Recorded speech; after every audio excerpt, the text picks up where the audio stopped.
வணக்கம் நண்பர்களே. நாம் எத்தனையோ தினங்களை கொண்டாடி கொண்டிருக்கிறோம். இன்று அன்னையர் தினம் என்பதை அனைவரும் அறிந்திருப்போம்.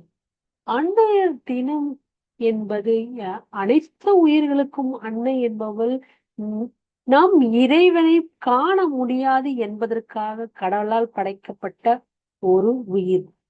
ஆஹ் நாம் வயது முதிர்ந்தவுடன் என்ன நினைக்கிறோம்? நீ என்ன எனக்காக சேர்த்து வச்சிருக்க? நீ என்ன எனக்காக செஞ்ச? நீ என்னை இப்படி வளர்த்திருந்தா நான் இன்னும் நல்லா வளர்ந்திருப்பேன். நான் இப்படிதான் நாம நம்மளுடைய பெற்றோர்களிடம் கேட்கின்றோம். நாம் வளர்ந்து முதிர்ந்தவுடன் இப் இது மாதிரியான கேள்விகளை தான் நாம் அவர்களிடம் தொடுக்கிறோமே கண்டி அவர்களுக்கு என்ன தேவை? அவர்களுக்கு வயதானதும் தேவைகளை நாம் மறந்து விடுகிறோம். சில பேர் பெற்றோர்களையே மறந்து அநாத ஆசிரமங்களில் சேர்த்து விடுகிறார்கள். இன்றைய காலகட்டத்தில் இந்த அவல நிலை ஏற்படுகின்றது.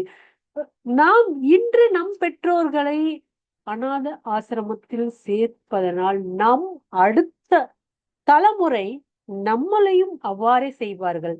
அவர்களுக்கு பெற்று குழந்தைகளுக்கு பெற்றோர்கள் தான் ஒரு ரோல் மாடலாக இருக்கிறார்கள். ஆனால் இன்றைய காலகட்டத்தில் பெற்றோர்கள், அதாவது தனி குடும்பத்தை விரும்புங்கள், வேண்டாம் என்று நான் சொல்லவில்லை. உங்கள் பெற்றோர்கள் மீதும் சிறிதளவு கவனத்தை வையுங்கள். நாம் சிறுவராக இருக்கும் பொழுது நம்முடைய தேவைகளை ஆராய்ந்து ஆராய்ந்து நமக்காக ஒரு சில பெற்றோர்கள் மிகவும் வசதியாக இருந்திருப்பார். ஒரு சில பெற்றோர்கள் மிகவும் வசதி குறைவாக இருந்தாலும் நமக்கு தேவையான உணவு, உடைகளை, அவர்களால் முடிந்த உதவிகளை பெற்றோர்கள் இன்றளவும் தங்கள் பிள்ளைகளுக்கு மனதார செய்கிறார்கள். பிள்ளைகளாகிய நாமோ பெற்றோர்கள் வயதான காலத்தில் உதவி செய்ய மறுக்கிறோம் என்பதை நாம் உண்மையாக ஒப்புக்கொள்ள வேண்டும். அப்படி ஏதேனும் உங்களுக்கு உங்கள் பெற்றோர்கள் மீது கருத்து வேறுபாடு ஏதேனும் இருந்தால் தயவு கூர்ந்து உங்கள் பெற்றோர்களிடம் மன்னிப்பு கேட்டு, வாழ்கின்ற கால அளவே மிகவும் குறைவு நண்பர்களே.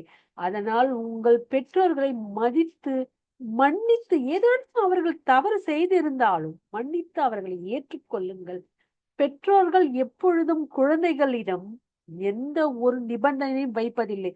அவர்கள் வயதான காலத்தில் பார்த்து கொள்ள வேண்டும் என்பதை தான் அவர்கள் விரும்புகிறார்கள். அவர்கள் வயதான நேரத்தில் அவர்களுக்கு நகையோ உடையோ தேவையில்லை. பாதுகாப்பு என்பது அவர்களுக்கு மிகவும் அவசியமாகும். நான் பல சமயங்களில் கடினமாக கஷ்டப்பட்ட நேரத்தில் என் பெற்றோர்கள் எனக்கு என் என் தாய் தந்தை இருவருமே எனக்கு நல்ல முறையில் கல்வி அளித்ததால் தான் நான் கீழ் நிலையில் இருந்து இன்று ஓரளவுக்கு என்னுடைய பிரச்சனைகளிலிருந்து வெளிவருவதற்கும் என்னுடைய பெற்றோர்கள் தான் எனக்கு உறுதுணையாக இருந்தார்கள் ஒவ்வொரு காலகட்டத்திலும். அஹ் அதாவது எனக்கு அவர்களால் எனக்கு என்ன தேவையோ அவர்களால் முடிந்த உதவியை எனக்கு கொடுத்து உயர்த்தினார்கள்.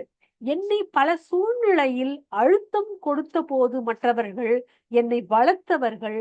இன்று இந்த அளவிற்கு நான் வந்ததற்கு என் பெற்றோர்களுக்கு நன்றி செய்ய கடமை பெற்றிருக்கிறேன்.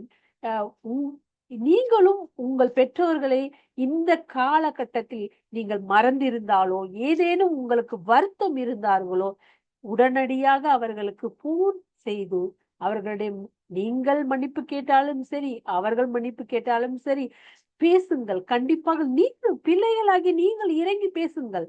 கண்டிப்பாக எல்லோ பெற்றோர்களும் அன்பைதான் எதிர்பார்க்கிறார்கள். அவர்கள் விரும்புவது கடைசி காலத்தில் பொன்னையும் பொருளையும் இல்லை. தயவு கூர்ந்து நண்பர்களே, நீங்கள் பல தினங்களை கொண்டாடுவதை விட உங்கள் பெற்றோர்கள் மீது வயதான காலகட்டத்தில் நாம் மறந்து விடுகின்றோம். அந்த காலகட்டத்தில் ஆலமரம், உங்களுக்கு ஒரு உதாரணம் சொல்கின்றேன், விழுதுகளை விடும். அந்த விழுதுகள் தான் அந்த வயதான ஆலமரத்தை தாங்கிக் கொள்ளும்.